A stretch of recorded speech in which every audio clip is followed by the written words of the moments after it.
Salutare Viberilor! Azi avem o nouă doză de vibe și vom discuta despre de ce banii nu vin la tine orice ai face.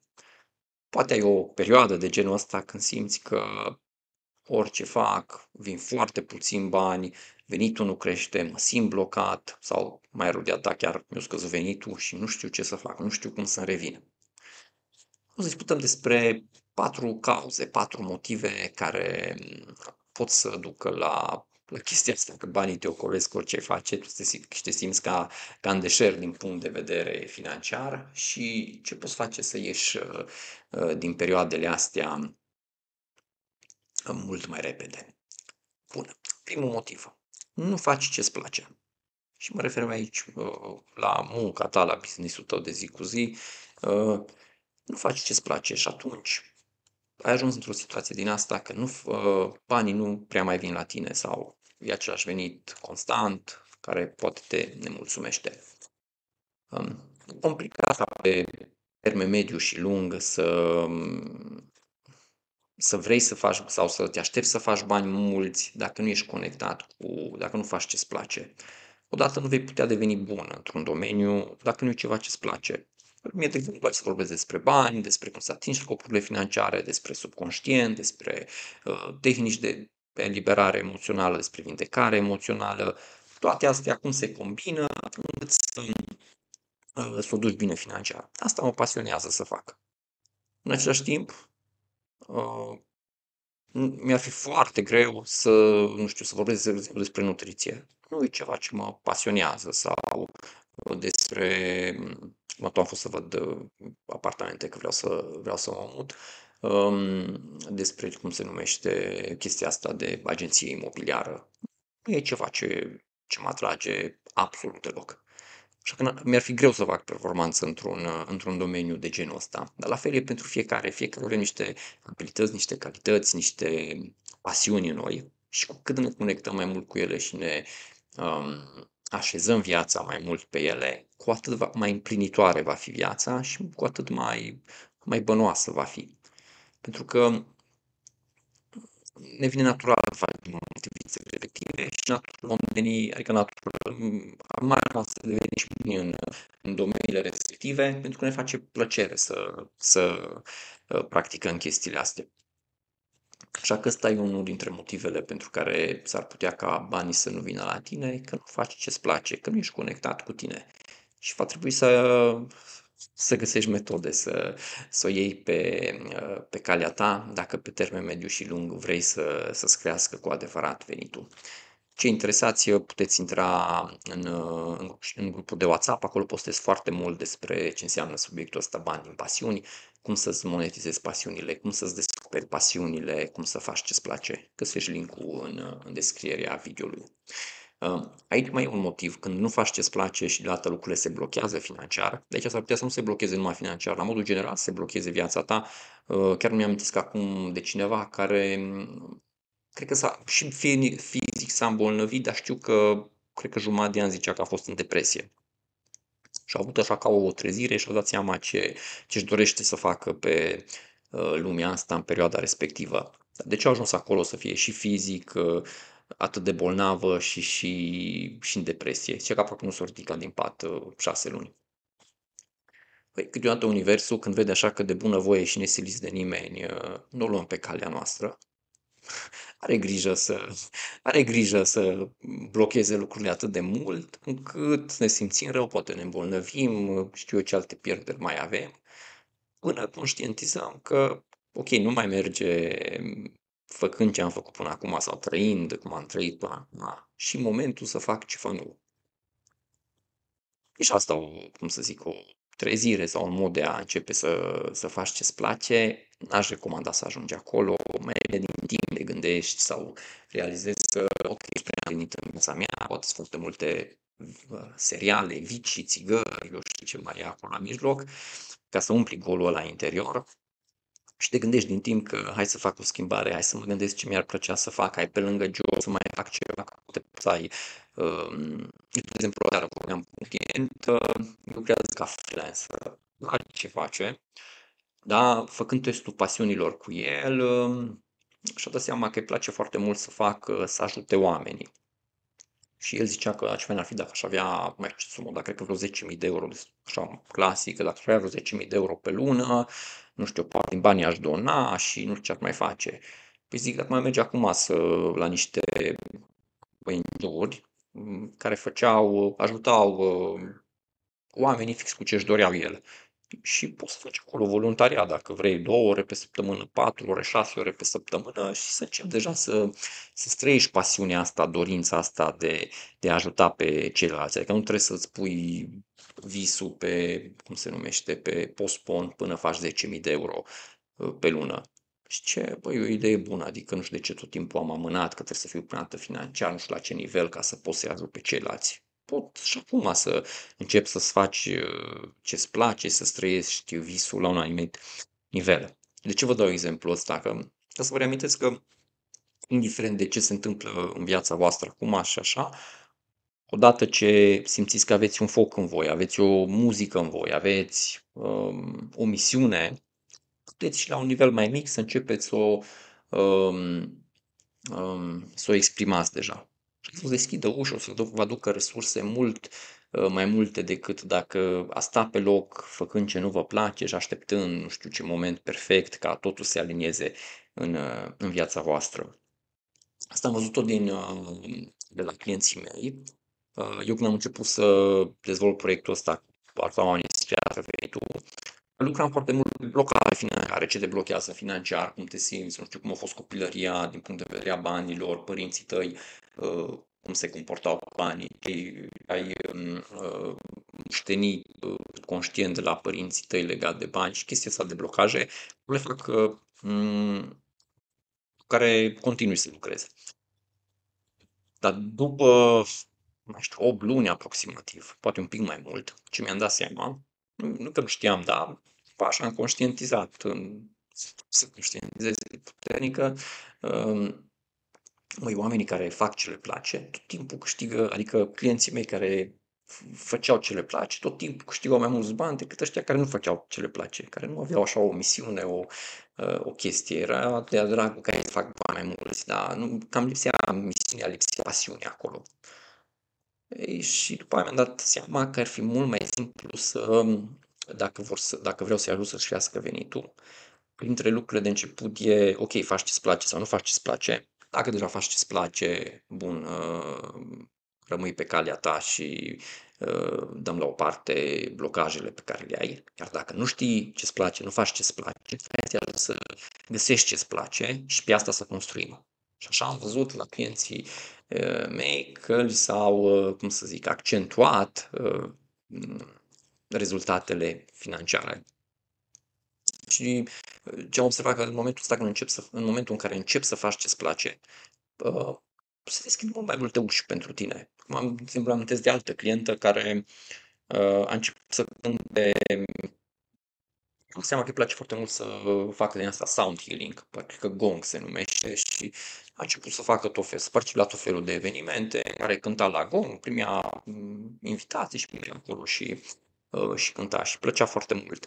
Dar în momentul în care și-a asumat și-a dat seama că asta îi place să facă, nu numai că au venit mai mulți bani din pasiune, i s-au deschis tot felul de oportunități. Cred că a fost mai știu, în vreo 2-3 călătorii în țări din astea exotice de la începutul anului până acum, că i-au tot apărut tot felul de oportunități, tot felul de uh, lucruri bune în viața ei. Acum știu că de vreo lună s-a mutat la o casă, era foarte încântată că tot mi-a dat mesaj, uite casa de lângă pădure pe care mi-am dorit-o și că s-a mutat într-o casă de felul ăsta și că era foarte încântată. Și zicea așa că, uite, e interesant că se aliniază lucrurile pentru mine așa în moduri total neașteptate. Și asta le repet mereu. Da, e de simplu, când faci ce-ți place, când ești în misiunea ta, când ești conectat cu pasiunile tale, cred că pasiunile îți dau misiunea, viața începe să funcționeze diferit. Am văzut asta și în cazul meu și la mulți alți oameni. Deci primul lucru, dacă vrei bani mai mulți, începe cu chestia asta, fac ce-mi place sau nu fac ce-mi place. Dacă încă nu faci ce-ți place, ăsta e un răspuns bun de ce lucrurile cu adevărat nu funcționează pentru tine. Ok? În regulă. Hai să trecem la la motivul 2. Asta e destul de clasic, l-am mai pomenit și o să pomenesc în continuare pentru că, deși lumea știe de el, poate se pot îmbunătăți lucrurile și aici mult mai mult, datorită tiparelor, rănilor emoționale subconștientului, care pur și simplu nu-i setat să facă bani, e setat să fie în lipsă, e setat să fie în deprivare financiară, în frustrare financiară, în durere financiară. Aici îți sugerez să practici orice, pentru că pe mine ce mă ajută cel mai mult, tehnici de eliberare emoțională, mi-mi place EFT-ul. Sunt și alte tehnici care lucrează cu energia corpului, alege ce-ți place și fă ceva pentru tine, renunță la gândurile astea că banii se fac rău, banii fericirea. Vezi cum te simțeai și tu și poate și părinții tăi în copilărie, plan financiar, vezi ce emoții ai moștenit de la ei și începe să le procesezi. Dacă nu, vei repeta aceleași tipare, aceleași dureri și o să-ți fie greu să-ți crești semnificativ venitul. Bun, motivul 3. Asta e un motiv care mi-a venit în minte gândindu-mă la ultimul video pe care l-am postat pe YouTube. Și ingredientul unealta secretă când flow yogurt, așa se numește, și e vorba despre a oferi. Deci când tot timpul ești focusat pe tine, totul e despre tine, despre scopurile tale, despre ce vrei tu, despre ce-ți dorești tu, parcă se închid porțile. Că parcă nu prea merg lucrurile cum ți-ai dori. Deci dacă nu oferi nimic, nu oferi nimic, nu oferi nimic, dacă doar acumulezi, acumulezi, acumulezi, până la urmă undeva o să o dai în bară, sub formă sau alta. Și aici dădeam, cred că și îți recomand video acela, zice acolo exemplu, mie de ce îmi place foarte mult partea asta să oferi, să fiu și conștient când ofer. Am observat că mi activează foarte mult creativitatea, genialitatea, intuiția. Îmi vin idei noi. Și să le zic că și clienților, că sunteți educați, nu știm financiar, nu știți să mai atrageți clienți, nu aveți idei de marketing, whatever. La modul general, viața voastră e blocată. Începe de mai multe, sau în cursul zilei și fă cât mai multe chestii din astea mici prin care ajuți pe alții. Nu contează că mici, dar doar fă chestii din astea cât mai multe și trăiește așa cu mai mult accent, pune mai mult accent pe a ajuta pe alții și nu într-un sens din ăsta manipulativ sau ceva, despre asta e vorba. Oricum nu o să funcționeze dacă faci așa, cred că îți dai seama. Ce să face ție plăcere, fii mai atent cu ceilalți, ajută un pic mai mulți. De fiecare dată când gata și țin cont de principiul ăsta, lucrurile vin mult mai mult pentru mine, mult mai ușor. Uite, vă dau un exemplu. Cred că au trecut 3 săptămâni în care nu am postat pe YouTube, dar cred că vreo 3 au trecut. Și ieri am zis, ok, hai să reîncep să postez. E ghișce, cum am făcut video acela, care de fapt îl dau gratuit pentru toată lumea. Cine dorește se poate uita la el și să învețe de acolo ce dorește. Mi-au venit idei noi, m-am simțit mai bine, mi-a venit, hai să fac și dimineața asta un video, am avut chef să postez mai mult în grupul de WhatsApp, am fost ieri la cursul de dans la care mers, am fost super în formă, super pe vibe, organizez acum o provocare frecvențe și intenții pentru prosperitate, a fost foarte bine ieri cum a început provocarea, feedback-ul a fost fain, destul de mulți oameni interesați, foarte fain. Da, totul, cum să zic, că cumva au început făcând dimineața un video din ăsta și dându-l gratuit. Și aici am să ajung. Când punem accent pe a ajuta, pe a servi, pe a fi în folosul celorlalți, așa, lucrurile merg mult mai bine când e totul despre noi și despre scopurile noastre, despre cum fac 1000 sau 2000 de euro să mă duc în vacanță și numai pe asta ne focusăm. Da, s-ar putea ca lucrurile să nu funcționeze cât de bine ți-ai dori. Și aici mai vine un exemplu care mi-e place să vi-l dau.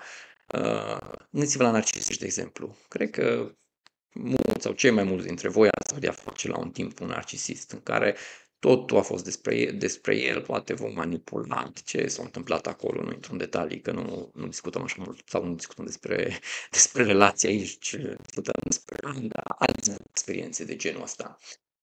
Oamenii ăștia totul e despre ei, au un simț din ăsta al infatuării, al aroganței, al manipulării extrem de mare și totul e despre ei.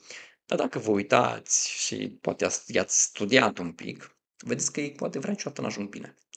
Până la urmă, toți cumva dau în bară. Ceva se întâmplă, ceva, orică se îmbolnăvesc, orică... Deci pe termen mediu și lung ei nu ajung bine. Și ăsta e unul dintre motive, că totul e despre ei, despre a acumula, despre a lua, e niciodată nu e despre a oferi, a servi, a da, a fi în folosul celorlalți, a da. Niciodată nu. Un narcisist nu o să facă cu adevărat asta. Că mimează ei la suprafață, altă poveste, da. În adâncul lor nu e despre așa ceva. Și uitați-vă în jur, poate la cei care v-au rănit, o să vezi că pe termen mediu și lung niciodată n-ajung bine. Și atenție la asta. Nu, adică e ok dacă vreți mai mulți bani și mai multe idei financiare, faceți câteva fapte bune, faceți-vă un ritual, 2-3 fapte bune pe zi, o săptămână și de care să fiți și conștient că așa și vedeți ce se întâmplă.